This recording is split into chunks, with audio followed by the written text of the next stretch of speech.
The grand chamber of the Galactic Council Station stretched nearly half a kilometer in every direction, and the ceiling disappeared somewhere in the artificial clouds that floated above. Commander Jake Morrison stood near the back of the human delegation and watched as Ambassador Lisa Grant prepared to speak for the 7th time this month. The aliens who filled the chamber barely looked at her. They chatted among themselves and gestured with appendages that ranged from tentacles to crystalline limbs that hummed with energy. The Vraxian delegate sat in the largest seat at the central podium, and his 4 arms rested casually on the armrests of his throne. War Prime Krell was his name, and he ruled the strongest military force the galaxy had ever known. His species had conquered 47 worlds in the last century alone, and no one had ever stopped them. No one had ever even slowed them down. Lisa began speaking, and her voice carried through the chamber with the help of translation devices that turned her words into thousands of different languages simultaneously. She talked about trade agreements and mutual defense pacts and the possibility of human ships helping with exploration in the outer sectors. Her proposal was reasonable and fair. She offered human mining expertise in exchange for access to rare materials that Earth needed. She suggested sharing medical knowledge that could help a dozen species deal with common diseases. She smiled and used diplomatic language that made everything sound friendly and cooperative. Krell interrupted her before she finished her 3rd sentence. His voice boomed through the chamber, and every conversation stopped. "Your species has nothing we require," he said, and his translator made the words sound even more dismissive than they probably were in his native language. "You arrived in our galaxy 5 years ago with primitive ships and simple weapons, and you expect to be treated as equals to civilizations that have existed for thousands of years. You may continue your existence in your small corner of space, but do not presume to stand before this council and make demands." Lisa's smile never wavered, but Jake saw the way her left hand formed a fist behind her back. She had been a Marine before becoming a diplomat, and old habits stayed with people. "We are not making demands, War Prime Krell," she said with perfect politeness. "We are offering cooperation. Humanity believes that all species can benefit from working together." Another delegate spoke up from somewhere in the middle tier of seats. Jake couldn't see which species it was, but the voice sounded like grinding rocks. "Cooperation implies equal standing and equal contribution. What can your species possibly offer that we have not already mastered? You have been traveling in space for barely 200 years. My people had fusion reactors when yours were still hitting rocks together to make fire." Scattered laughter echoed through the chamber, and Jake felt his jaw tighten. He had spent 6 years in the Earth Defense Force before joining the diplomatic corps, and every instinct told him to step forward and say something. Anything. But that wasn't his role here. He was supposed to stand quietly and look professional while Lisa handled the talking. He forced himself to remain still. Lisa continued as if the insult hadn't happened. "Humanity may be young compared to many species represented here, but we have learned much in our short time. We have overcome wars and plagues and environmental disasters. We have unified our world and reached for the stars. We believe our experiences could be valuable to the greater galactic community." Krell stood up, and his massive form cast a shadow across the chamber. He was nearly 3 meters tall, and his armored skin gleamed under the artificial lights. "Your experiences mean nothing to us," he said flatly. "The Vraxian Empire alone commands 12,000 warships. Our ground forces number in the billions. Our technology allows us to shatter planets if we choose. What do you command, Ambassador? A few hundred ships? A few million soldiers? You are insects playing at being eagles." The chamber fell completely silent, and Jake felt every human in the delegation tense. They all knew what humanity was capable of. They all knew what Earth had built in the 3 centuries since the Unification Wars. But orders were orders, and those orders were very clear. Be polite, be diplomatic, show restraint. Never reveal the full extent of human capabilities. Let them think we are weak. Let them underestimate us. It was a strategy that went against every military instinct Jake had but command. Insisted it was necessary. Lisa bowed her head, slightly in a gesture of respect that probably cost her more pride than anyone watching realized. "We apologize if our presence has caused offense, War Prime. Humanity will withdraw our proposal and return at a later time when the Council is more receptive." She turned and walked toward the exit, and the rest of the delegation followed. Jake kept his eyes forward and his expression neutral, even though he wanted to look back and see if any of the aliens were watching them leave. He suspected they weren't. They had already dismissed humanity as irrelevant. The walk back to their ship took 20 minutes through the winding corridors of the station. No one spoke until they were safely inside the horizon's edge and the airlock had sealed behind them. The moment they reached the conference room, Jake slammed his fist on the metal table hard enough to leave a dent. "How long are we supposed to keep smiling while they treat us like insects?" he demanded. Lisa removed her diplomatic insignia carefully and set it on the table. She rubbed her temples and sighed. "As long as command tells us to, Jake, you know the orders. We maintain diplomatic relations no matter what. We stay polite. We stay patient. We give them no reason to see us as a threat." "They just threatened to shatter planets," Jake said, and his voice was tight with anger. "They've conquered 47 worlds. They kill billions of people. And the Council does nothing because the Vraxians are too strong to oppose. And we're supposed to just accept that? We're supposed to follow orders," Lisa said quietly. She looked tired. She looked like someone who had been smiling through insults for far too long. "Command has their reasons, Jake. They always do." Jake paced the room and tried to calm down. He knew Lisa was right. Orders were orders. But something felt wrong about this whole situation. Earth had capabilities that would shock the Galactic Council. Human weapons technology was decades ahead of anything the Vraxians had. Human soldiers trained from childhood in combat techniques that made Vraxian warriors look clumsy. Human ships could outmaneuver and outfight anything in the galaxy, and yet they pretended to be weak. They smiled and bowed and accepted insults. "What happens if they push too far?" Jake asked finally. "What happens if being polite isn't enough anymore?" Lisa looked at him, and for just a moment her diplomatic mask slipped. He saw something in her eyes that reminded him of why she had been a Marine. Something hard and cold and dangerous. "Then I suspect command will give us different orders," she said softly. "But until that day comes, we keep smiling. We keep being polite. Because politeness is not weakness, Jake. Politeness is a choice. And the day we stop choosing it is the day the galaxy learns what humanity is really capable of."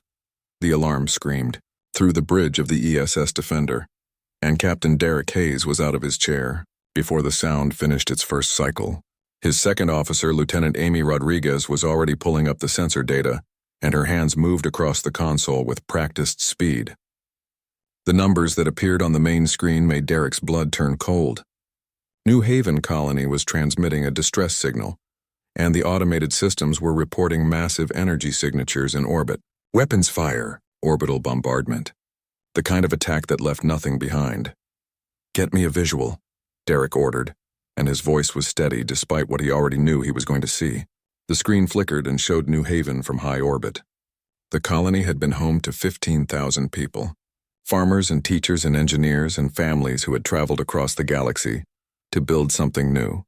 Derek had visited twice, and both times he had been impressed by how much they had accomplished in just 3 years. They had built schools and hospitals and parks. They had planted gardens that were just starting to bloom with earth flowers that somehow grew even better under an alien sun. Now there was nothing but fire and molten rock. The screen showed impact craters that glowed white-hot and atmospheric readings that indicated temperatures high enough to vaporize steel. Amy made a sound that might have been a sob, or might have been a gasp, and she quickly muted her microphone. Derek understood. He wanted to make that sound too. He wanted to scream or punch something or break down. Instead, he took a slow breath and forced himself to think like a captain instead of like a human being who had just watched 15,000 people die. "Status of the attacking force," he said, quietly. Lieutenant Kevin Barnes at the tactical station checked his readings, and his voice was tight with barely controlled rage. 6 Vraxian warships still in system, Captain. They're in high orbit over New Haven, and they appear to be scanning the surface. No signs of damage to any of their ships. They're broadcasting on open channels. "Put it through," Derek said. The voice that came through the speakers was translated from Vraxian, but the tone needed no translation. It was casual, almost bored. "Resource survey of former human settlement complete. No resistance encountered. Plan suitable for mining operations. Recommend immediate claim filing with Galactic Council. This is War Captain Theron of the Vraxian Imperial Fleet signing off. Former human settlement. As if 15,000 people were just an inconvenient obstacle that had been cleared away." Derek's hands gripped the armrests of his command chair hard enough that his knuckles went white. He had served in the Earth Defense Force for 22 years. He had commanded the Defender for 8 of those years. He had followed orders even when those orders made no sense to him. He had watched human diplomats smile and bow while aliens insulted them. He had kept his weapons powered down and his shields at minimum during tense standoffs because command wanted to appear non-threatening. He had been polite and patient and professional for so long that he had almost forgotten what it felt like to be truly angry. Now he remembered. "Kevin," he said, and his voice was very calm and very cold. "Lock all weapons on the Vraxian flagship. Full targeting solution. Amy, prepare to broadcast on all frequencies. Navigation, plot an intercept course. But nobody fires and nobody moves until I give the word. Is that clear?" The bridge crew responded with sharp acknowledgments, and Derek could hear the same controlled fury in their voices that he felt in his chest. They were ready. They had always been ready. Earth had spent 300 years preparing for the possibility that humanity might need to fight again. Every ship carried weapons that the Galactic Council had never seen used at full power. Every crew member had trained in combat scenarios that assumed the enemy would be stronger, faster, and more numerous. Humanity had learned from the Unification Wars that being prepared for violence was the best way to avoid it. But preparation meant nothing if you never used it when necessary. Derek opened a priority channel to Earth Command. The message would take 6 hours to reach Earth, and another 6 hours for a response to come back. In normal situations, that delay made real-time command decisions impossible. But Derek already knew what the response would be. He had read the sealed orders that every Earth Defense Force captain carried, the orders that were only supposed to be opened under specific circumstances. He had opened his 3 minutes ago. "Earth Command, this is Captain Derek Hayes of the ESS Defender. New Haven Colony has been destroyed by Vraxian forces. Total casualties estimated at 15,000 civilians. The attacking fleet remains in system and shows no signs of withdrawal. They are broadcasting their attack as a routine resource claim operation. I am requesting permission to engage under Article 7 of the Earth Defense Charter. Please advise. Defender out." Article 7 had been written after the Unification Wars, when Earth's governments finally came together and agreed that humanity would never again allow genocide to go unanswered. It didn't matter if the victims were human or alien. It didn't matter if the aggressor was stronger or more advanced. If someone committed mass murder and showed no remorse, Earth would respond. The article had never been invoked before because humanity had been following a diplomatic strategy that required patience and restraint. But there were limits to patience. There were lines that could not be crossed. The Vraxians had just crossed every single one of them. The bridge was silent except for the quiet hum of ship systems. Derek watched the timer counting down until the response from Earth would arrive. 6 hours. 6 hours of sitting here watching the Vraxian ships casually catalog the resources of a world they had just murdered. 6 hours of listening to them joke and laugh on their open channels about how easy the operation had been. 6 hours of waiting while his crew sat at battle stations with weapons locked and ready. Amy broke the silence after the first hour. "Captain, I'm picking up additional transmissions from the Vraxian fleet. They're filing their claim with the Galactic Council. They're listing New Haven as an uncontested resource acquisition." "Do they mention the colony?" Derek asked. "Yes, sir," Amy said, and her voice shook slightly. "They list it as a minor indigenous settlement. They claim they issued a warning and received no response, so they proceeded with standard pacification protocols." Kevin slammed his fist on his console. "They're lying. New Haven wasn't even armed. They had no weapons, no shields, no defense grid. It was a civilian colony." "I know," Derek said quietly. "Earth Command will know too. Everyone will know." The hours crawled past and Derek refused to leave his chair. His crew rotated through shifts, but he stayed. He watched the Vraxian ships move lazily through orbit. He listened to their casual chatter. He read the reports that came in from other human ships in nearby systems as word of the attack spread. And he waited. The response from Earth came exactly 12 hours after he had sent his message. It was brief. It was signed by every member of Earth's civilian government and every ranking officer in the Earth Defense Force.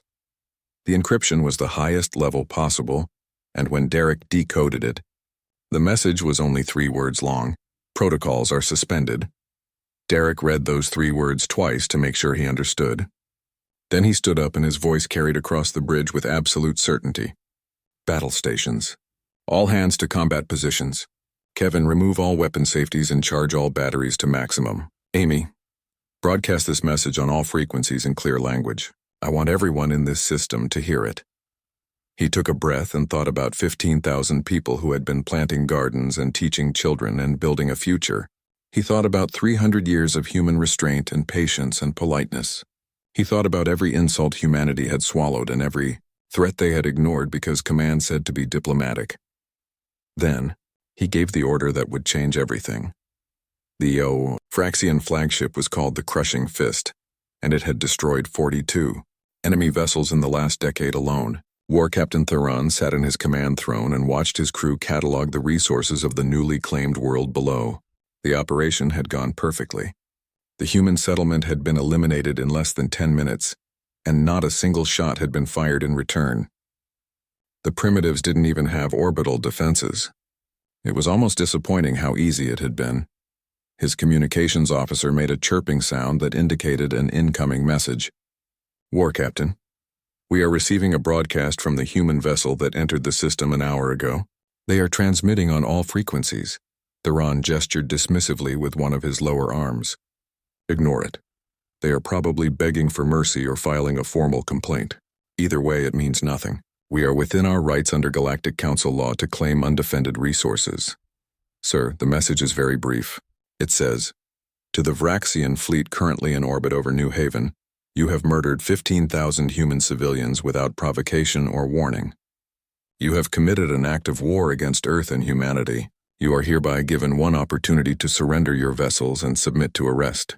You have 60 seconds to comply. This is your only warning." The bridge crew fell silent for a moment, and then several of them began laughing. Theron joined them. The idea that a single human ship would demand the surrender of 6 Vraxian warships was absurd. It was like a mouse threatening a pack of hunting beasts. "Send a response," Theron ordered. "Tell them that we do not recognize their authority, and that they should leave this system immediately before we add their ship to the list of destroyed targets." Message sent. "War Captain." Theron settled back in his throne and waited for the human ship to retreat. They always retreated.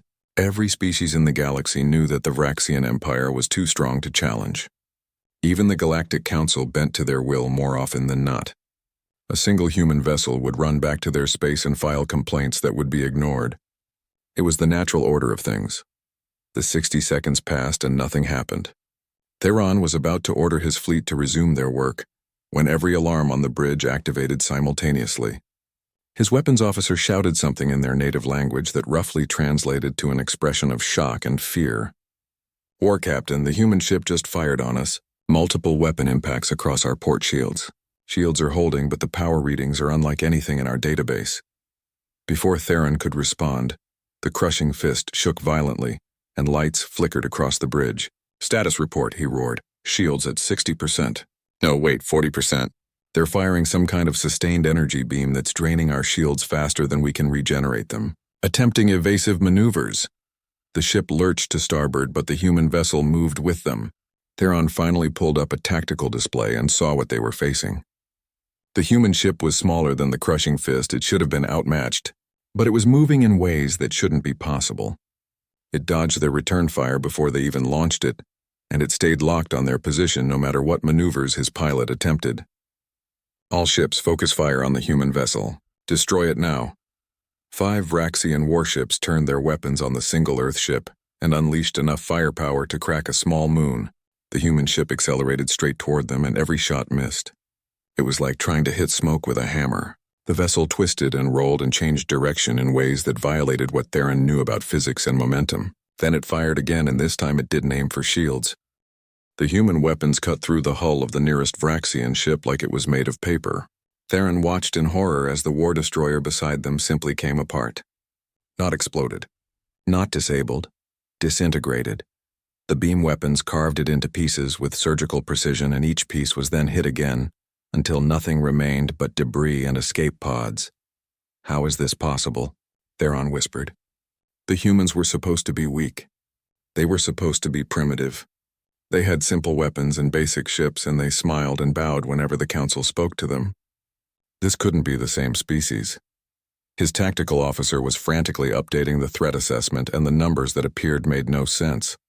"War Captain, the human vessel's weapons are operating at power levels that exceed our theoretical maximums. Their shields are adapting to our weapons fire in real time. Their speed and maneuverability suggest engine technology at least 50 years ahead of our own. This isn't possible. Our intelligence report said they were decades behind us. Intelligence was wrong, Theron snarled.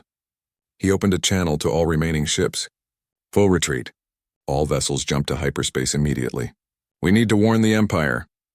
The human ship moved again, and this time it positioned itself directly in the path of the Crushing Fist's escape vector. The voice that came through the comm system was calm and cold and spoke in perfect Vraxian. War Captain Theron, your engines have been locked by our tractor beams. You will not be leaving this system. You wanted to see what happens when you attack humans. Now you're going to learn. The next 10 minutes were a nightmare. The human ship disabled every single Vraxian vessel without destroying any of them. They targeted engines first, then weapons, then life support systems. They left the Vraxians floating helpless in space with just enough power to keep their crews alive. Theron sent distress signals, but no one responded. The Galactic Council was silent. Other Vraxian fleets in nearby systems were silent. Everyone was watching and no one was coming to help.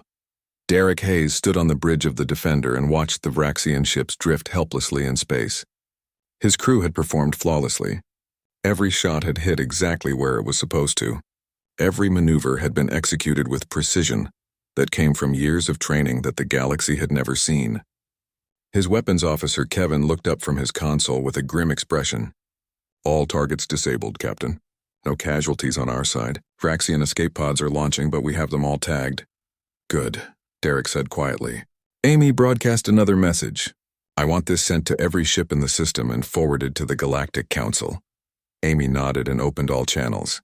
Derek took a breath and thought about what he was about to say. The words he chose now would echo across the galaxy. They would change everything about how other species saw humanity. There was no going back from this moment.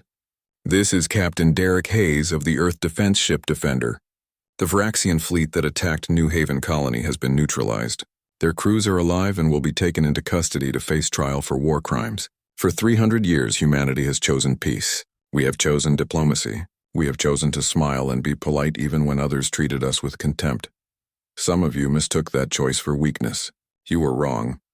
He paused and looked at the image of New Haven on his screen, the scorched world that had been full of life just hours ago. 15,000 civilians died today because War Captain Theron believed humans were too weak to matter. He believed he could murder our people without consequence. He was wrong about that too. Earth's politeness was never weakness.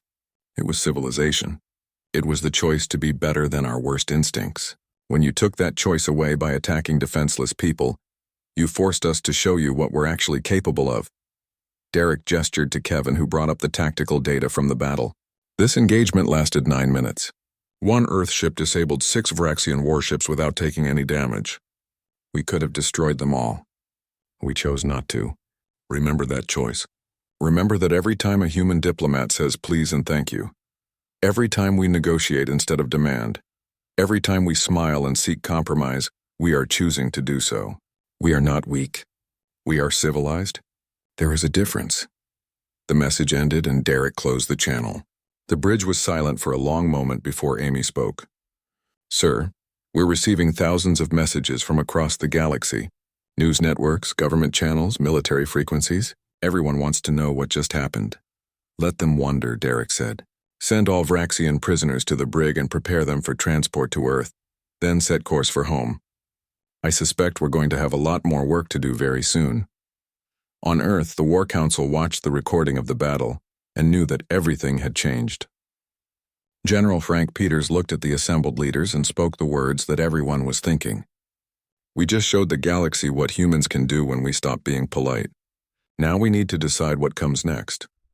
The Vraxian homeworld of Vraxis Prime had never been attacked in 3,000 years of recorded history. The planet was protected by the largest defense fleet in the galaxy, with over 12,000 warships stationed in orbit at all times.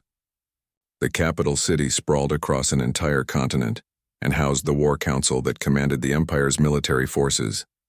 When the news arrived that a single human ship had destroyed 6 Vraxian vessels, the War Council dismissed it as a mistake or exaggeration. When video evidence confirmed the report, they declared total war against humanity. War Prime Krell himself took command of the home fleet. He had spent 40 years conquering worlds for the Empire and had never lost a battle. The idea that humans could pose a real threat seemed absurd even with the evidence from New Haven. One lucky victory did not make them warriors. Krell gathered his fleet and prepared to launch an assault on Earth itself. They would show these primitives what real military power looked like. The humans arrived first. Lieutenant Chris Taylor sat in the cockpit of his fighter and watched the Vraxian home fleet through his sensors. 12,000 ships, the largest concentration of military force he had ever seen. His own fighter was part of the first Earth Expeditionary Force, and they had brought only 300 vessels total. The odds were 40-1. In any normal battle, those odds would be suicide. But nothing about human military doctrine was normal by galactic standards. All fighters, this is squadron leader. Remember your training. Alexandria pattern on my mark. Show them what coordinated combat looks like. Chris checked his weapons one last time and felt the familiar calm that came before battle. He had trained for this his entire adult life. Every human pilot had.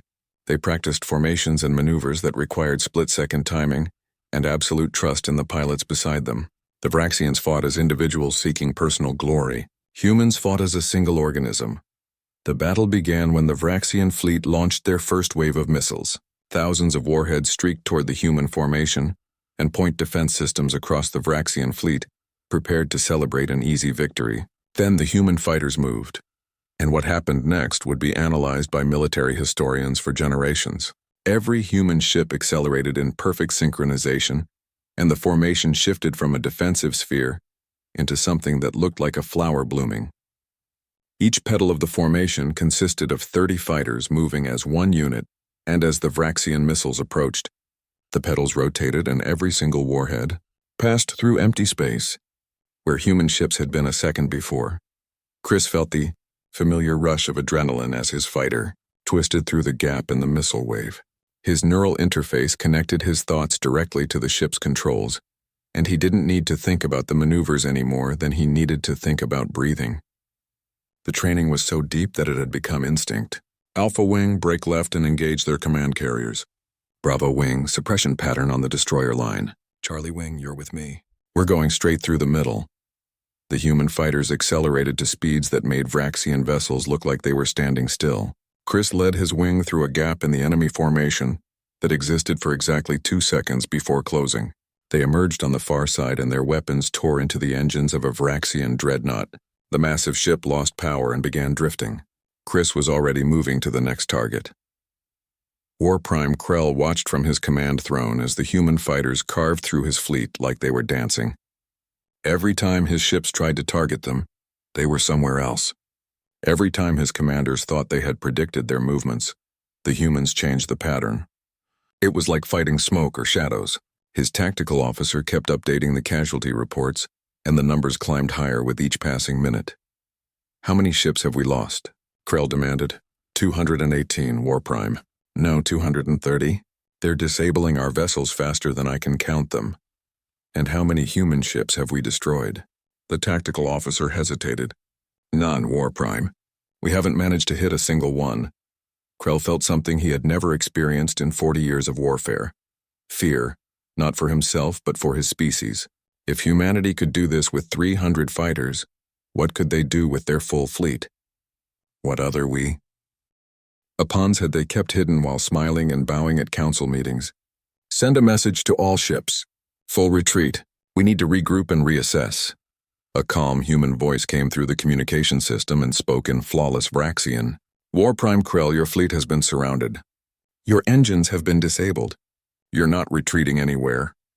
Krell pulled up the tactical display and saw that it was true. While he had been focused on the fighters in front of him, other human ships had systematically disabled the engines of every vessel in his fleet. 12,000 ships, the pride of the Vraxian Empire, were now floating helplessly in space around their own homeworld. How is this possible? He whispered.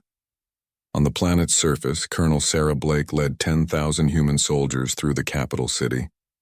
The Vraxian military had mobilized their ground forces, but they fought with tactics that were centuries out of date. They relied on superior numbers and heavy armor. They had never needed to develop sophisticated infantry tactics, because they usually won battles from orbit. Human soldiers had trained in every environment Earth could offer, and had studied every historical battle from the last 3 centuries. They moved through the city in small teams that communicated constantly and supported each other with a precision that the Vraxians couldn't match. Sarah's squad approached the War Council building and encountered heavy resistance. Vraxian soldiers in powered armor held the main entrance and were firing on anything that moved. Sarah signaled her team and they scattered into positions that gave them overlapping fields of fire. Suppression Pattern 7. Non-lethal rounds. We're not here to kill them. Her team opened fire with weapons designed to disable rather than destroy. The Vraxian armor could withstand plasma fire and explosive rounds, but it wasn't designed to handle targeted electromagnetic pulses. One by one, the defending soldiers collapsed as their armor locked up. Sarah's team moved forward and secured each fallen soldier without harming them. They were warriors, but they were also civilized. That distinction mattered. The War Council chamber was deep inside the building behind blast doors that could withstand orbital bombardment. Sarah placed a small device on the door and stepped back. The device hummed for 3 seconds and then the massive doors simply slid open. Vraxian security systems were sophisticated, but they were designed to stop brute force. They weren't designed to stop a civilization that had spent 300 years developing technology, specifically for situations like this. The council chamber held 20 war primes in full ceremonial armor. War Prime Krell was there too, having been transported down from his flagship. They all held weapons and stood ready to fight to the death.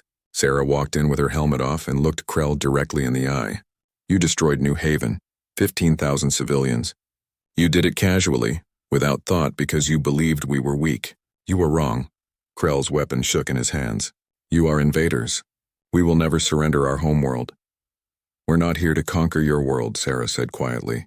Look outside. Your city is intact. Your civilians are unharmed. We bypassed every residential area and avoided every hospital and school. We could have done to you what you did to us. We chose not to. Do you understand what that means?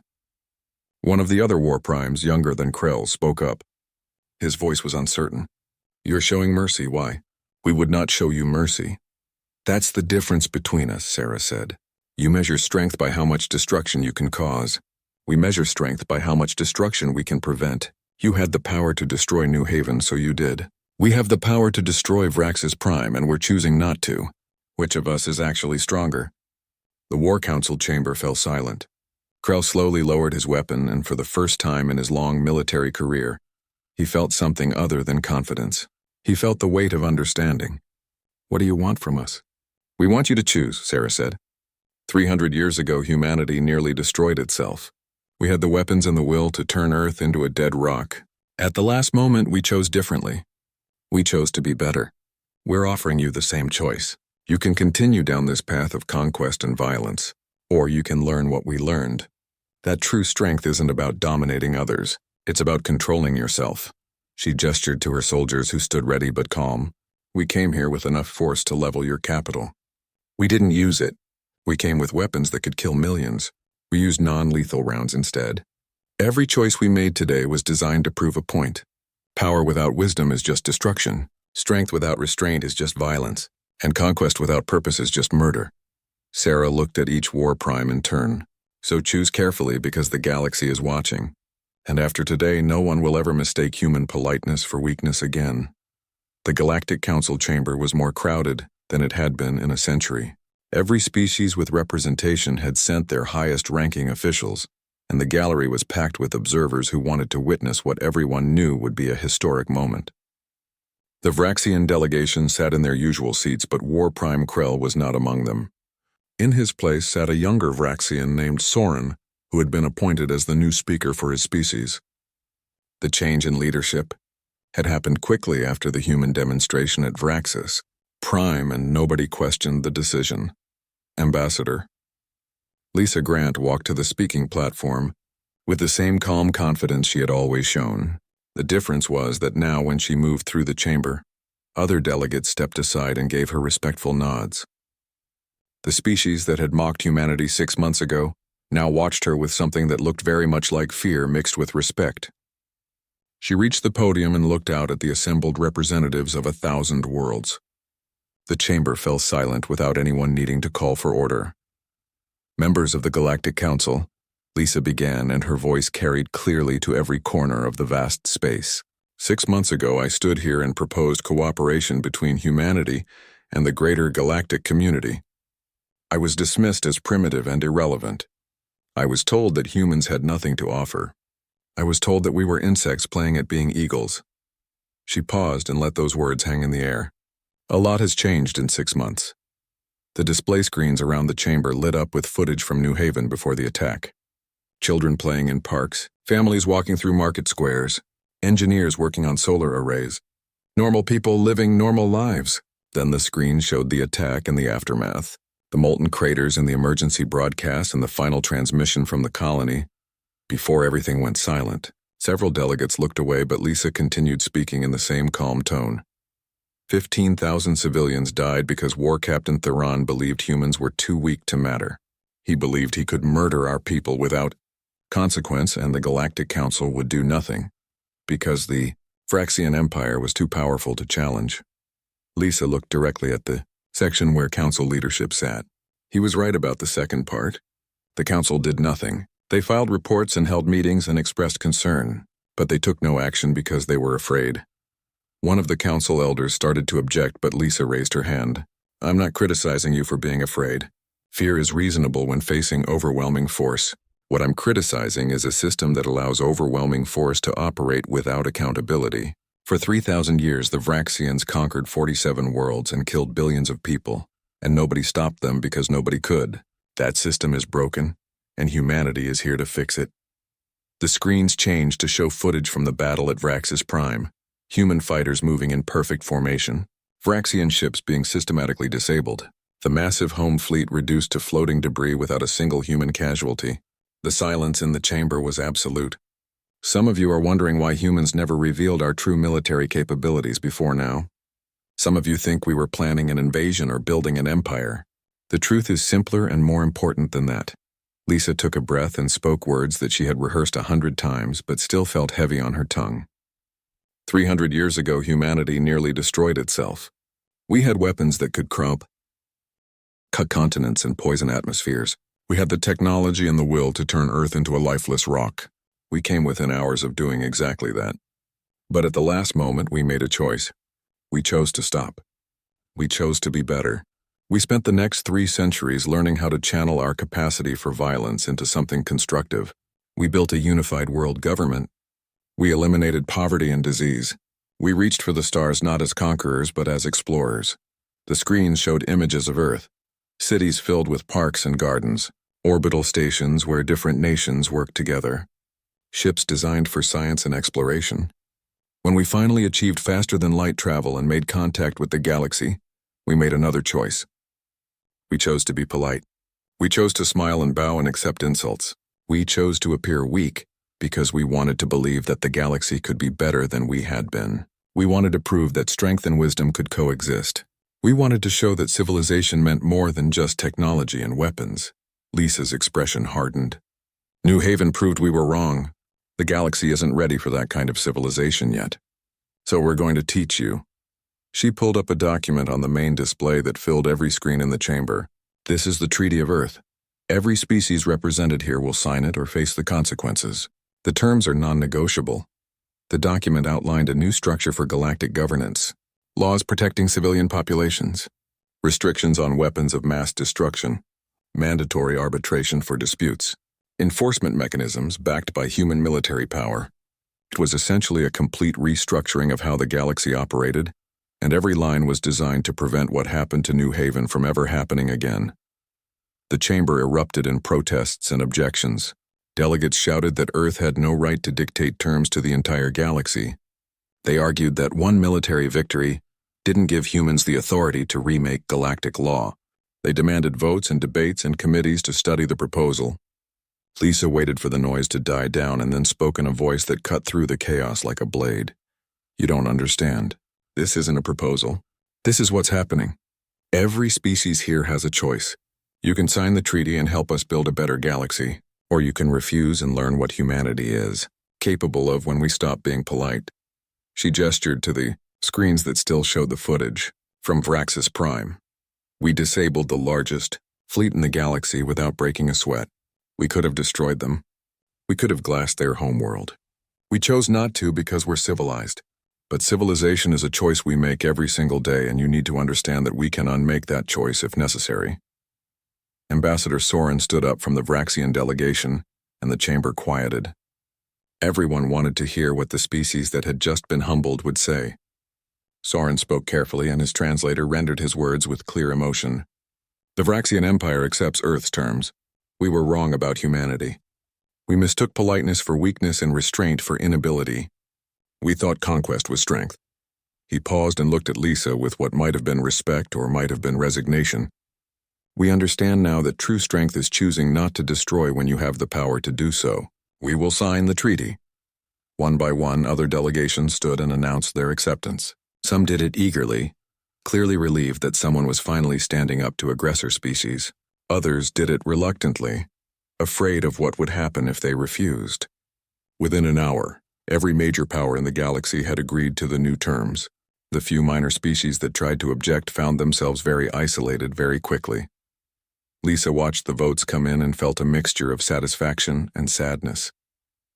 This wasn't how she had wanted things to go.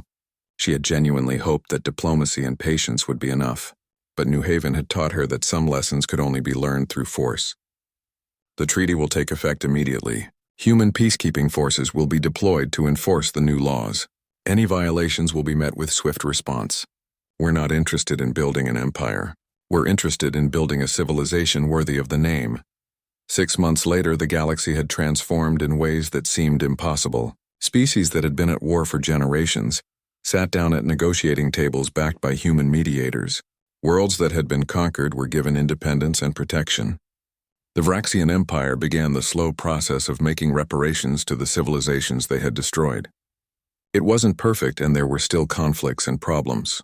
But for the first time in recorded history, there were actual rules that everyone followed, because everyone knew what would happen if they didn't. Jake Morrison stood on the observation deck of the memorial station built in orbit over New Haven. The planet below had been restored, and new colonists were already arriving to rebuild what had been lost. Lisa Grant joined him at the window, and they stood in silence for a long moment, watching the ships come and go. "Do you think they really learned?" Jake asked quietly. Lisa was silent for a moment before answering. "Some did, some won't, but they all know now. They know that Earth's smile is a courtesy, not a weakness.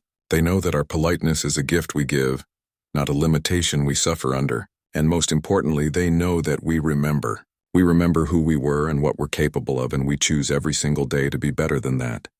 And if someone forgets?" Lisa's smile was gentle, but her eyes were steel.